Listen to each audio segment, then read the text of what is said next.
Bien, c'est une joie, vraiment une joie et un privilège d'être avec vous ce matin. C'est toujours le fun de rencontrer des frères et sœurs. On est une grande famille, hein? Toujours le fun de rencontrer des frères et sœurs. Je connaissais quand même quelques-uns. Je vois Jeannot et Jacinthe. On s'est connus au camp Jolibé. Content de vous voir. Il y a quelques années, quelqu'un m'avait demandé ce que je trouvais le plus difficile dans mon ministère. J'avais commencé depuis peut-être 2 ou 3 ans, 1 an et demi, 2 ans peut-être, l'œuvre à temps plein. Et puis à un moment donné, j'étais au restaurant avec quelques frères et puis l'un d'entre eux me demande, « Tony, qu'est-ce que tu trouves le plus difficile dans ton ministère? » Cette question-là est pourtant simple, mais elle m'a rentré dedans. Elle m'a rentré dedans parce que je n'étais pas capable de répondre. Cette question-là m'est restée à l'esprit pendant des jours et voire même quelques semaines, et elle me troublait. Elle me troublait, et là j'ai compris à ce moment-là que c'était le Seigneur qui me parlait. Merci mon frère. Oui, je vais essayer. Je suis gaffeux un peu, je vais essayer de ne pas renverser, mais ça devrait être bon. C'est bon, merci. T'as-tu amené des petites pilules, non? Donc, ce frère me demande qu'est-ce que je trouve le plus difficile dans mon ministère et je suis incapable de répondre parce que il y a comme 1000 réponses différentes que je pourrais donner. Et là, ça me trouble. Alors, je reviens chez moi et pendant quelque temps, cette question me revient à l'esprit constamment. Qu'est-ce que tu trouves le plus difficile dans ton ministère? Qu'est-ce que tu trouves le plus difficile? Et j'en suis carrément troublé parce que j'ai réalisé que ce que je trouvais le plus difficile dans mon ministère, c'était tout. Absolument tout. Tout était rendu difficile et un fardeau très lourd à porter. J'aime beaucoup ce que je fais et je me sens privilégié d'être pasteur, d'être employé pour le Seigneur à temps plein, mais la charge pastorale, avec tout ce qu'elle implique, c'est quelque chose qui peut devenir très lourd à porter à la longue. Et si on perd de vue nos vraies priorités, c'est encore pire. Et c'est ce qui m'était arrivé. J'avais perdu de vue quelles devaient être mes vraies priorités. Et ce matin, j'aimerais vous poser cette question. Répondez pas, mais laissez-moi vous poser la question. Quelles sont vos vraies priorités dans la vie? Pour bien répondre à cette question-là, on doit d'abord s'interroger. On doit premièrement se questionner sur nos vies. J'aimerais vous demander, avez-vous l'impression que votre vie ne va pas comme elle devrait? Est-ce que vous sentez qu'il y a quelque chose qui ne va pas, mais sans savoir qu'est-ce que c'est exactement, sans être capable de mettre le doigt dessus? Est-ce que vous ressentez des mauvais sentiments qui vous grugent en dedans? Et vous savez, ces mauvais sentiments-là, on a l'impression qu'ils sont là pour rester. Envers vous, les mauvais sentiments envers vous-même, envers votre église locale, envers les autres, envers un frère, une sœur. Vous savez, ce genre de sentiment qui nous gruge par en dedans et qu'on n'est pas capable de se débarrasser. Est-ce que vous êtes constamment insatisfait de votre vie chrétienne? En ce qui me concerne, je pouvais répondre oui à ces 4 questions-là. Et si vous avez répondu oui à l'une ou l'autre de ces questions-là, ou même à plusieurs, je vous invite ce matin à faire comme moi et à reconsidérer quelles sont vos vraies priorités. Quand ce frère m'avait posé la question, « Qu'est-ce que tu trouves le plus difficile dans ton ministère? » Ça faisait déjà plusieurs mois que je me sentais fatigué. J'avais perdu la motivation et le zèle qui m'habitait auparavant. Et ça, en soi, c'était pesant à porter. Mais je ne comprenais pas pourquoi ça m'arrivait, mais ça me l'a fait réaliser. Pardon. Et là, je me suis rendu compte que, depuis un certain temps, j'étais rendu irritable. Ma femme aussi s'en était rendue compte, d'ailleurs. J'étais rendu irritable, impatient, critiqueux, mécontent, et souvent même découragé. Découragé de tout, découragé de moi, insatisfait. Et je vivais comme une espèce de sentiment d'échec face à peu près tout dans ma vie personnelle et dans mon ministère. J'ai aucune fierté à vous dire ça ce matin, mais c'était l'état de mon cœur à ce moment-là. Et c'est précisément ce que le Seigneur voulait me montrer. Tournez avec moi dans Matthieu, au chapitre 11.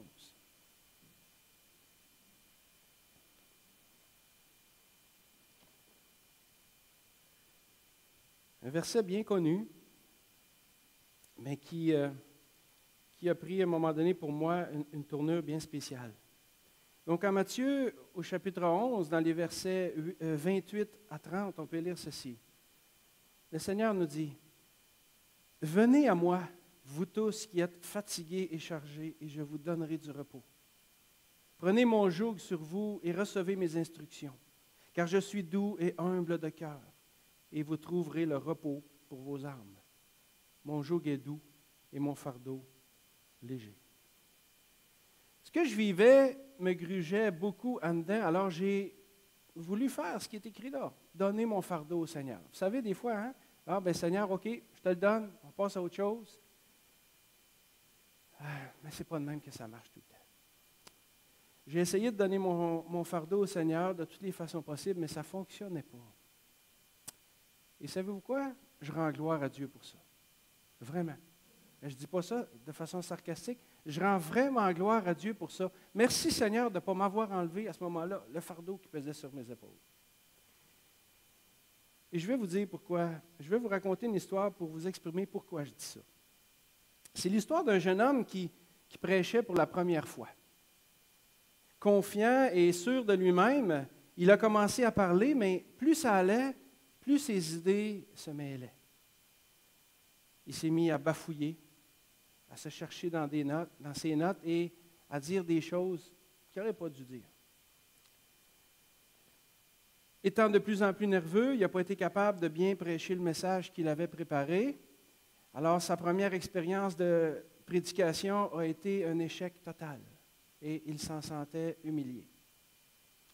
Suite à ça, il est allé voir son pasteur, qui était son coach, et il voulait se faire encourager, réconforter, n'est-ce pas? Mais son coach lui a dit, « Savoure amèrement ta défaite. Vis-la pleinement. Repasse-la dans ta tête et pense-y jour et nuit. » Noël, fais-moi pas ça.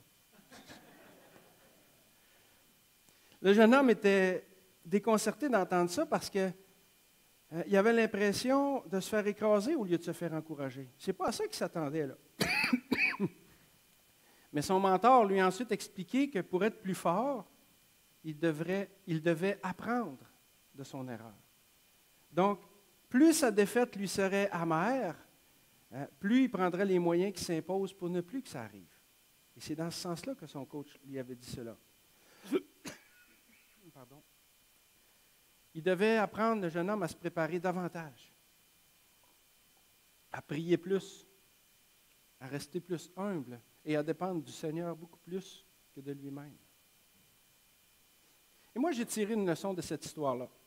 J'ai réalisé que si le Seigneur m'avait tout de suite enlevé mon fardeau, bien, il y a certaines choses que je n'aurais pas apprises, des choses importantes. Et tôt ou tard, ce serait revenu parce que je ne serais pas allé au fond des choses. Vous savez, comme une infection, par exemple, qu'on soigne mal. On peut mettre un plaster sur un bobo, mais si on ne désinfecte pas, on ne fait pas ce qu'il faut en dessous, ça va revenir. Ça risque même d'être pire. Alors, j'ai réalisé que le Seigneur avait quelque chose à me montrer avant de m'enlever mon fardeau. Et c'est pour ça que je dis merci Seigneur. Alors, si cette promesse-là de Matthieu 11 ici, qu'on a lue, a pris du temps à s'accomplir dans ma vie, ce n'est pas parce que le Seigneur n'est pas fiable. Au contraire, c'est parce qu'il fait tout à merveille. Ecclésiaste 3.11 nous dit, « Il fait toutes choses belles en son temps. » N'est-ce pas? Le Seigneur voulait m'apprendre des choses avant de m'enlever mon fardeau, et c'est pour ça que je lui dis merci. Donc, la question qui m'avait été posée, qu'est-ce que tu trouves le plus difficile dans ton ministère? Ça a été pour moi le point de départ d'une réflexion par laquelle le Seigneur voulait me montrer que quelque chose n'allait pas dans ma vie. Je m'en étais rendu compte, mais là, le Seigneur, voulait me le montrer bien comme il faut. Et vous savez, ce n'est pas parce qu'on est pasteur qu'on ne vit pas ce genre de choses, qu'on ne vit pas un éloignement du Seigneur, qu'on ne vit pas des tribulations, au contraire. En poussant ma réflexion plus loin, j'ai dû admettre que je m'étais éloigné du Seigneur et que mes priorités avaient changé. Et ça m'a fait mal. Tout était devenu difficile parce que je ne combattais plus le bon combat, et non seulement je ne combattais plus le bon combat, mais je combattais avec mes propres forces. Alors je me suis épuisé. Je me suis vidé carrément. Laissez-moi vous poser cette question à nouveau. Qu'est-ce que vous trouvez le plus difficile dans votre vie? Ça peut être dans votre vie personnelle, dans votre vie familiale, dans votre vie chrétienne. S'il y a quelque chose qui ne va pas, je crois qu'on doit réviser quelles sont nos vraies priorités. Dans la parole de Dieu, dans Colossiens, au chapitre 1, au verset 16, on peut lire ceci.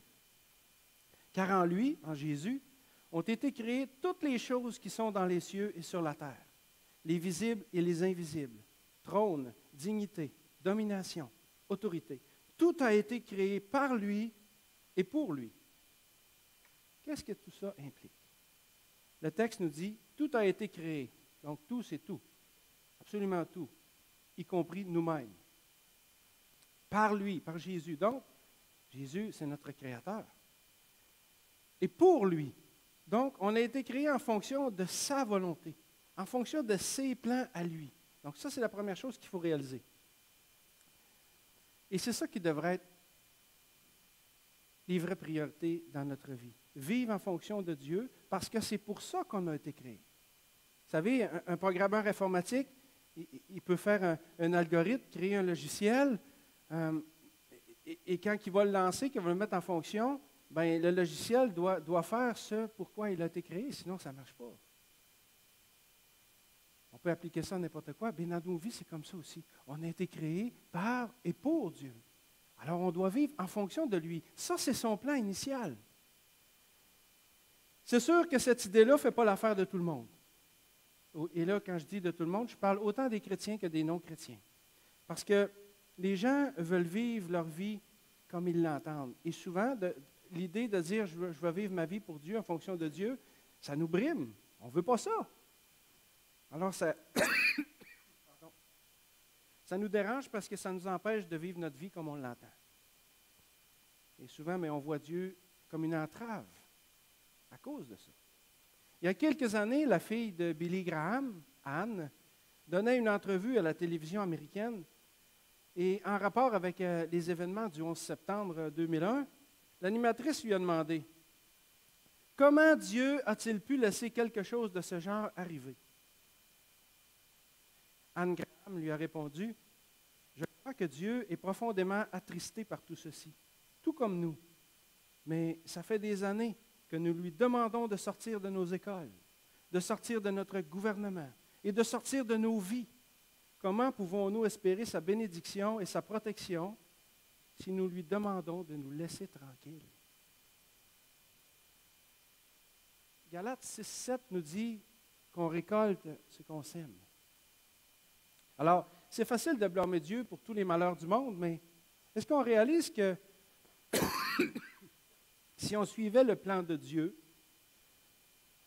qui est d'avoir des relations sexuelles saines et fidèles à l'intérieur du mariage seulement, qu'en l'espace de 1 ou 2 générations seulement, toutes les maladies transmissibles sexuellement disparaîtraient de la face du monde?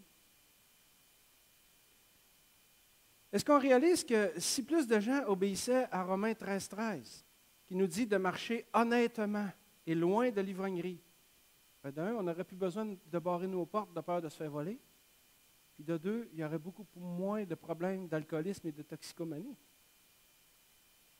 Si les gouvernements suivaient l'exemple de Jésus, qui a été le serviteur parfait, en désirant servir les autres plutôt que d'être servi par les autres, la dictature et l'oppression cesseraient dans beaucoup de pays du monde. Si nous, les hommes, nous aimions nos épouses, comme Christ a aimé l'Église, il y aurait beaucoup moins de divorces et de familles éclatées.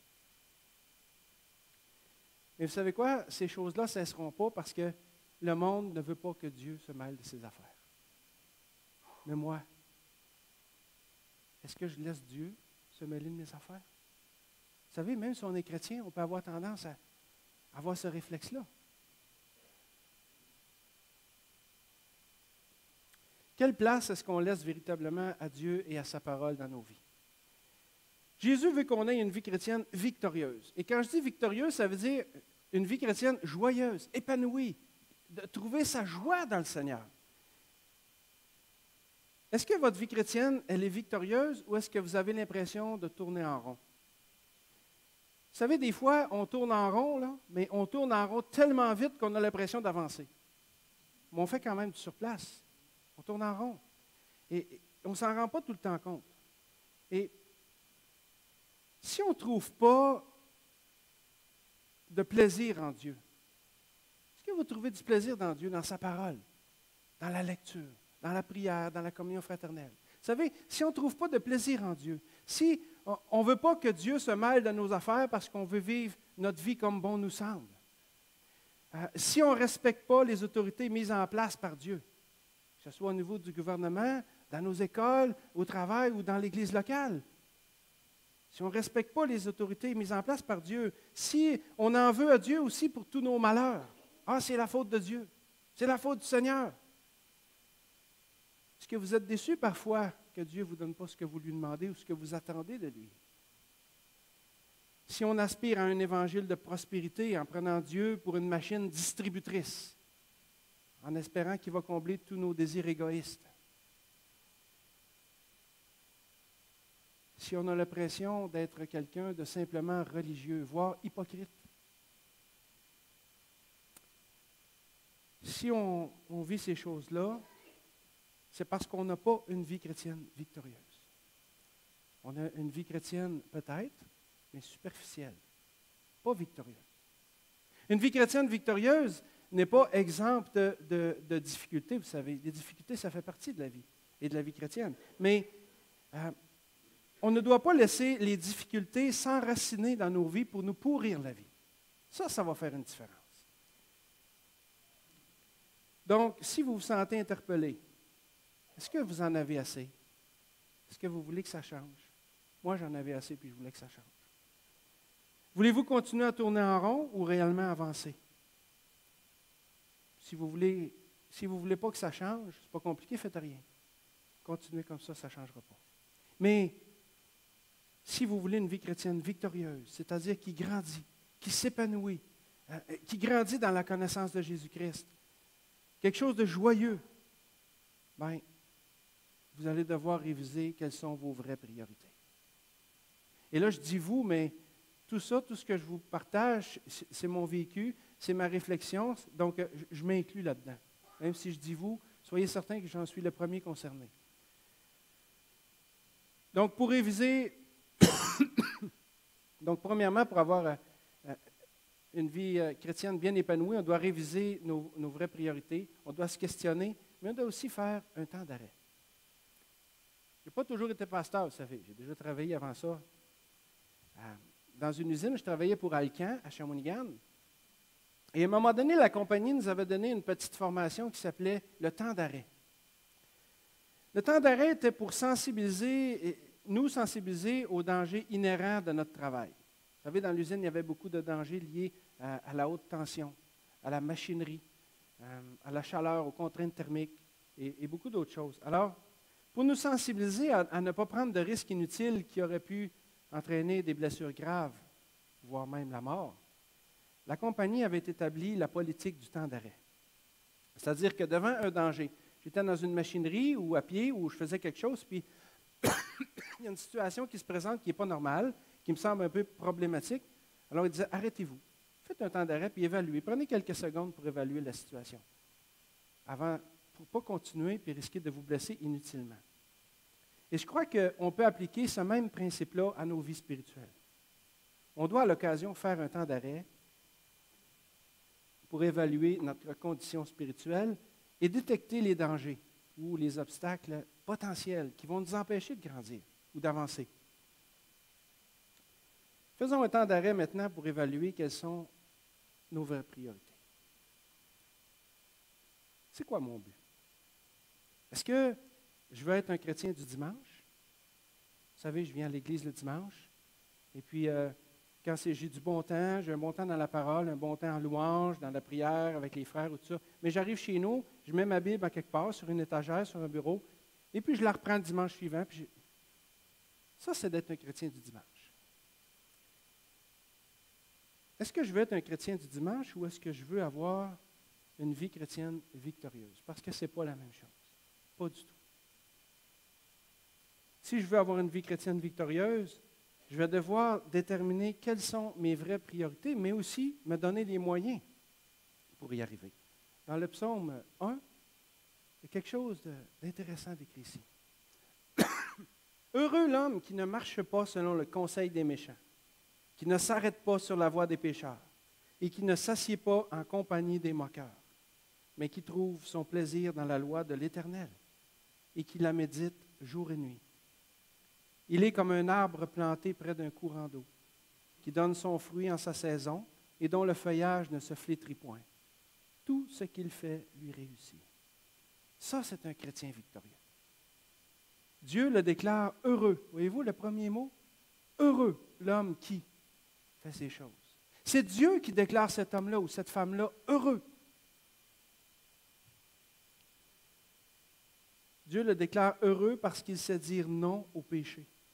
Parce qu'il trouve son plaisir dans la parole de Dieu et parce qu'il porte des fruits dans le Seigneur. Est-ce que vous vous reconnaissez là-dedans? Si oui, tant mieux. Et merci Seigneur. Parce que je ne veux pas être défaitiste, là. Peut-être que vous allez bien, c'est correct. Merci Seigneur pour ça. Mais soyez vigilants. Que celui qui se croit debout prenne garde de tomber. Remerciez le Seigneur que ça va bien. Prenez-en conscience, puis faites ce qu'il faut pour continuer à aller de l'avant. Mais sinon, aspirez à ça parce que c'est ça, la vie chrétienne victorieuse. C'est comme ça que vous allez trouver votre joie dans le Seigneur et que vous allez être heureux de lui appartenir. Mais vous savez, être un chrétien victorieux, ça ne veut pas dire être un super chrétien là, avec la cape dans le dos, là, puis c'est pas ça que ça veut dire. Ça ne veut pas dire non plus d'être le plus connaissant, d'être le plus impliqué, d'être le plus reconnu ou connu. Ce n'est pas ça que ça veut dire, une vie chrétienne victorieuse. Parce qu'on peut avoir tout ça sans pour autant avoir une vie chrétienne victorieuse. Ça peut être juste une façade. Dans 1 Samuel 16,7, il est écrit « L'homme regarde à ce qui frappe les yeux, mais l'Éternel regarde au cœur. » Vous savez, le plus important, ce n'est pas ce que les gens voient de nous, c'est ce que Dieu voit en nous. Ça, c'est important. Et quand il regarde notre cœur, est-ce que Dieu peut nous déclarer heureux? Si vous regardez vous-même, est-ce que vous pouvez vous déclarer heureux, heureuse d'appartenir à Jésus-Christ? Moi, quand j'ai fait mon introspection, après la fameuse question, je peux vous dire que je ne me reconnaissais pas du tout dans l'homme heureux du psaume 1. Ça m'a fait mal. Terriblement mal, et j'en ai pleuré pendant des jours et des jours. C'est comme ça que Dieu m'a brisé. Et vous savez quoi? Quand Dieu nous brise, là, c'est pour notre bien. Et ensuite, quand on le laisse travailler, savez-vous ce qui arrive? Il nous relève. Il nous relève. Si vous avez l'impression ce matin que je suis sévère ou légaliste, soyez assurés que ce n'est pas mon but. Au contraire, je veux juste vous dire que Dieu, c'est le Dieu de la deuxième chance. Peut-être que votre vie chrétienne ne roule pas comme vous voulez, mais allez vers Dieu. Dieu, c'est le Dieu de la deuxième chance. Puis dans sa grâce et sa miséricorde, il nous tend la main puis il nous relève quand on va à lui. N'ayez pas peur de lui parler ce que vous ressentez. La parole nous dit que nous n'avons pas un souverain sacrificateur qui ne puisse compatir à nos souffrances, ayant lui-même été tenté en toutes choses. Alors, parlez-lui de ce que vous avez sur votre cœur, ça va aider. De toute façon, il le sait déjà. Alors, mon message ce matin en est un d'encouragement et d'espoir. Et ce que je veux vous dire, c'est qu'aujourd'hui peut être le premier jour du restant de votre vie chrétienne à marcher avec le Seigneur, à conquérir une vie chrétienne victorieuse, à retrouver peut-être les espoirs perdus. allez vers le Seigneur. Laissez-le vous relever. Confiez-vous à lui. Parlez-lui. Dites-lui ce que vous ressentez. Trouvez en lui le bonheur qui rend vraiment heureux. D'ailleurs, le psaume 1 ne dit pas « Heureux l'homme qui cherche son plaisir dans la loi de l'Éternel ». C'est pas ça qui est écrit. C'est écrit « Heureux l'homme qui trouve son plaisir dans la loi de l'Éternel ». Évidemment, pour trouver, il faut chercher. Mais il faut commencer par chercher. Et Dieu va vous laisser le trouver. En Jérémie 29, 13, le Seigneur nous dit « Vous me chercherez et vous me trouverez si vous me cherchez de tout votre cœur ». Évidemment, dans le contexte de Jérémie, Dieu parle au peuple d'Israël dans un autre contexte, mais c'est ce qu'on appelle un principe transférable. Ça s'applique à nous quand même aussi. Alors, cherchons le Seigneur, cherchons sa face et il va se révéler à nous. Faisons du Seigneur notre plus grande joie. Mais pour ça, il faut d'abord faire un temps d'arrêt et évaluer quelles sont nos vraies priorités. C'est-à-dire, est-ce que je veux être un chrétien du dimanche ou est-ce que je veux être un chrétien qui a une vie chrétienne victorieuse? Si oui, je dois prendre les décisions qui s'imposent et les appliquer. Alors, avoir une vie chrétienne victorieuse, c'est beaucoup plus facile à dire qu'à faire, mais c'est possible et surtout, c'est accessible à tous. C'est accessible à tous. Comment on fait pour y arriver? C'est mon prochain point. En Jacques 4,8, on peut lire « Approchez-vous de Dieu et il s'approchera de vous ». Moi, dans ma Bible, à côté de ce verset-là, j'ai écrit en vert dans la marge, là, on est aussi près de Dieu que l'on choisit de l'être. On est aussi près de Dieu que l'on choisit de l'être. Et plus on va être près de Dieu, plus on va être satisfait en lui. Et savez-vous quoi? Dieu, là, c'est ce qu'il veut. Alors, si vous le voulez aussi, bien, il y a 100% des chances que ça arrive. C'est encourageant, ça, n'est-ce pas? Si vous le voulez, soyez sûr que Dieu le veut, alors ça va arriver. Quand Dieu m'a montré ce qui se passait dans ma propre vie, ça m'a fait mal et je ne veux plus revivre ça. Alors j'ai décidé à ce moment-là de redéfinir quelles sont mes vraies priorités et je dois le faire de temps en temps. C'est jamais acquis pour de bon, en tout cas pas en ce qui me concerne. Je dois de temps en temps faire mon temps d'arrêt, réévaluer mes vraies priorités et me réajuster parce que je veux m'approcher de Dieu. Je veux vivre une vie chrétienne victorieuse. Je veux trouver ma satisfaction, ma joie dans le Seigneur. Je veux qu'à chaque jour que je me lève, qu'il fasse beau, qu'il ne fasse pas beau.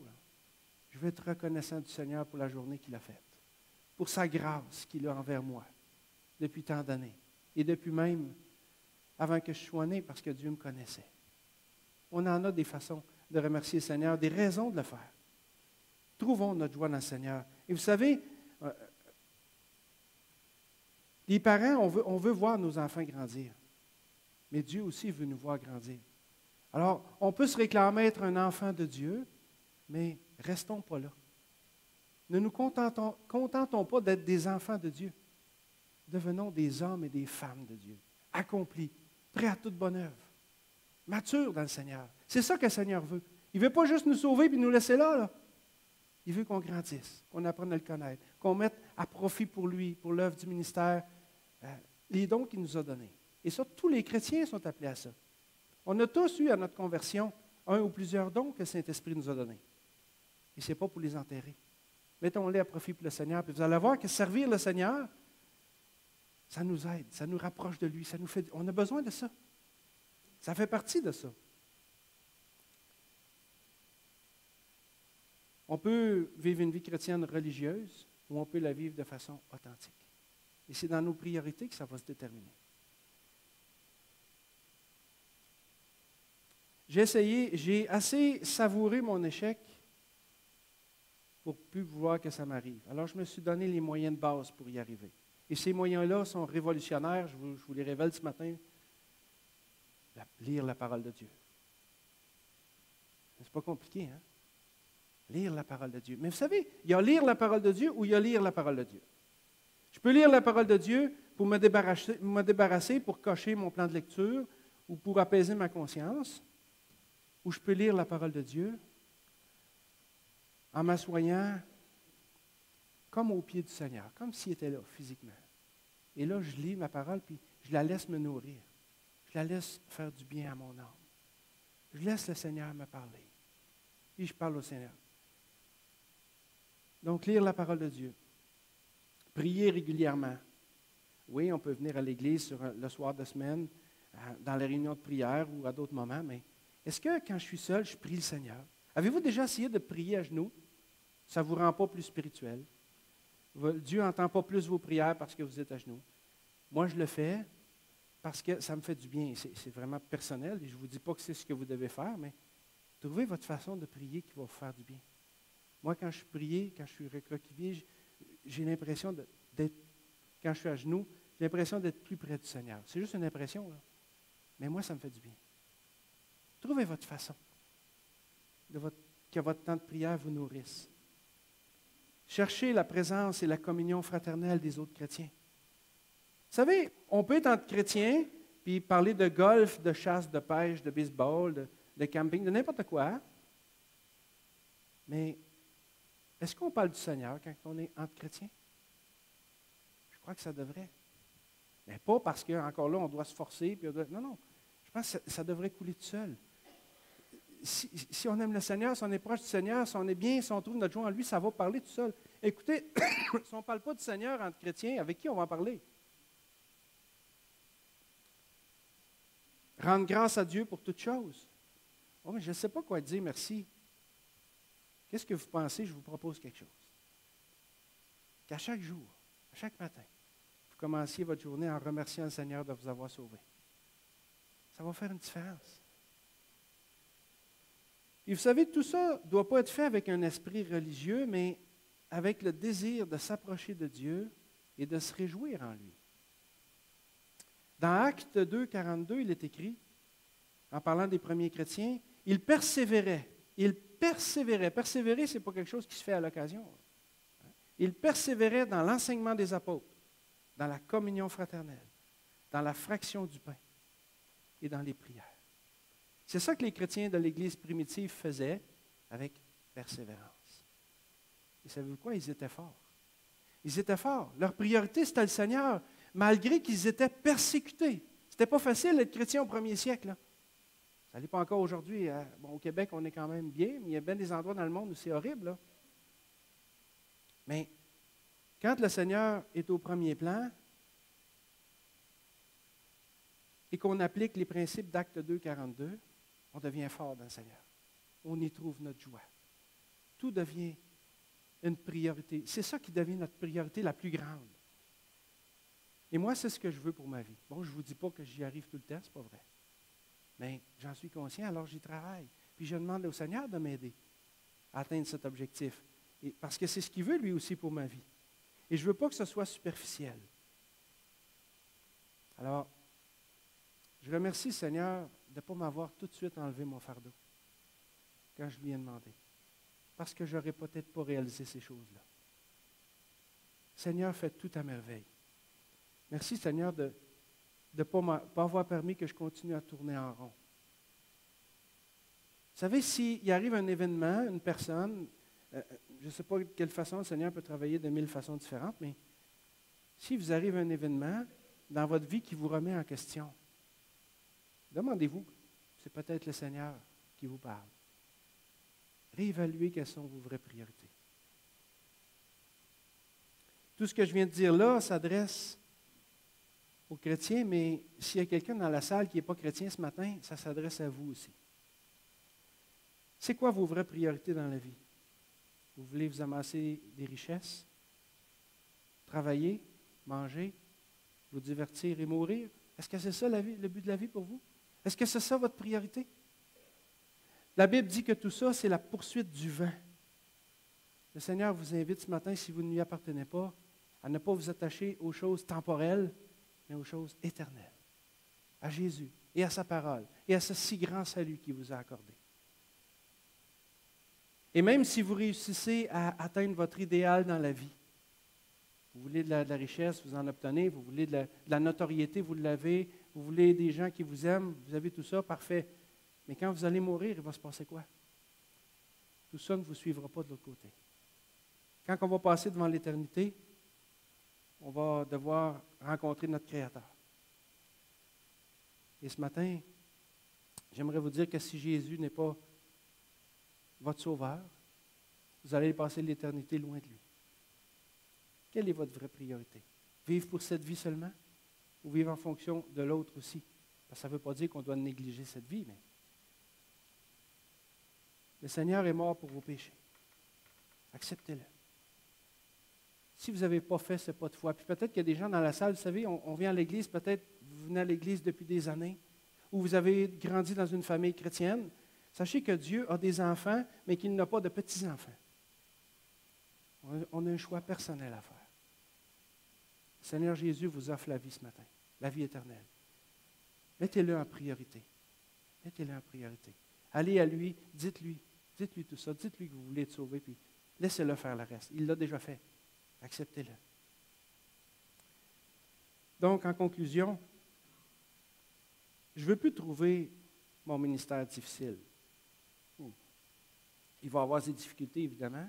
Il y en a toujours, mais ce que je veux dire, c'est que je ne veux plus le trouver difficile à cause de mon éloignement de Dieu. Puis je ne veux surtout pas que ma vie chrétienne tourne en rond. Je veux qu'elle soit victorieuse. Alors, j'ai rétabli mes vraies priorités et je vous invite à le faire ce matin, humblement. Je vous invite à considérer quelles sont vos vraies priorités dans la vie. Regardez votre vie chrétienne. Est-ce qu'elle vous satisfait? Je crois qu'on ne devrait jamais être satisfait de notre vie chrétienne, mais parce que je ne veux pas tomber dans l'autre extrême, il y a toujours de la place à amélioration. Et plus qu'on va s'approcher du Seigneur, plus qu'on va être heureux, plus qu'on va trouver notre joie en lui, plus que la vie va avoir une notion différente à nos yeux. C'est ce que je souhaite pour vous, réellement, que vous révisiez quelles sont vos vraies priorités. Et en terminant, j'aimerais simplement citer ce verset du psaume 34. Quand on tourne vers lui les regards, on est rayonnant de joie et le visage ne se couvre pas de honte.